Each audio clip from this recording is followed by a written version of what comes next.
bolangizga har kuni odob o'rgatishingiz, bolangizga odobni o'rgatish. Odob deganda ko'p narsa ichiga kiradi. Odamiylik ilmi. Hayolarni ham esdan chiqarmang. O'zidan kattaga nasihat, maslahat ko'rsatishlarni ham tushuntiring qanday bo'lishini. Odob o'rgatishingiz bolangizga deyaptilar payg'ambarimiz sollallohu alayhi vasallam.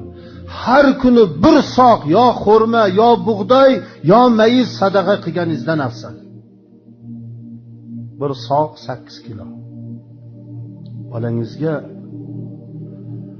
assalomu alaykumni o'rgatishingiz, o'zidan kattani hurmat qilishni o'rgatishingiz, hayoga o'rgatishingiz, muomalaga o'rgatishingiz 8 kilo har kuni xurma miskinlarga sadaqa qilganingizdan yaxshiroq, afzalroqdir ekan.